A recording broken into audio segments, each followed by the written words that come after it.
Hello everyone, welcome to my English Toast Up YouTube channel. In this video, I am how to help you learn daily use sentences. Let's get started.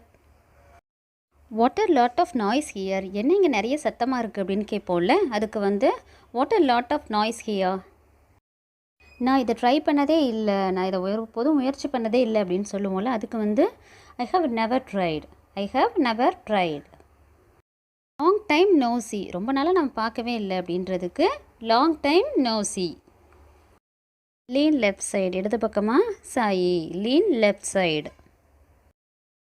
Don't break it, அதை உடைக்காத. இப்போ ஏதாவது kids வந்து toys விளையாடிட்டு இருக்காங்க அப்படின்னா அதை உடைச்சிடாத அப்படின்னு சொல்லுவோம்ல, உடைக்காத அப்படின்னு சொல்கிறதுக்கு don't break it. Don't break it, அதை உடைக்காதே.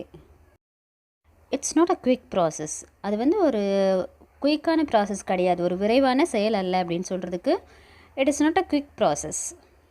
I have every thing I need, எனக்கு தேவையான எல்லாமே என்கிட்ட இருக்குது. I have every thing I need. Jal bring it, நான் அதை கொண்டு வரேன். ஐ வில் பிரிங் இட், நான் அதை கொண்டு வரேன். We suppose to be a solution, நாம் வந்து ஒரு சொல்யூஷனாக தான் இருக்கணும். இப்போ ஏதாவது ஒரு பிரச்சனை இருக்குதுன்னா அந்த பிரச்சனையை வந்து மேலும் மேலும் வளர்க்குறதுக்கு பார்க்கக்கூடாது. அந்த பிளேஸில் we suppose to be a solution, ஒரு தீர்வாக நம்ம இருக்கணும். இட்ஸ் நாட் மீ, அது நான் இல்லை, அது நான் இல்லையே அப்படின்னு சொல்லுவோம்ல, அதுக்கு வந்து it's not me.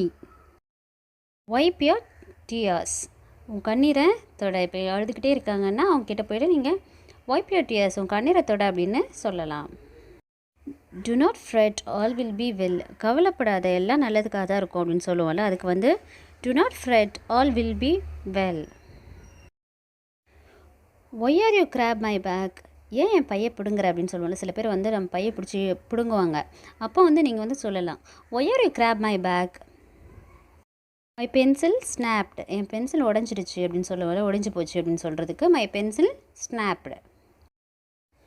he fell down from the bike, அவன் பைக்லேருந்து கீழே விழுந்துட்டான் அப்படின்னு சொல்லுவோம்ல, அதுக்கு வந்து he fell down from the bike. Thank you so much for watching this video. If you are new here, don't forget to click the subscribe button below. Give me a thumbs up if this video helped you to learn a little bit more English. நான் உங்கள் மகம் கானா சகோதரி.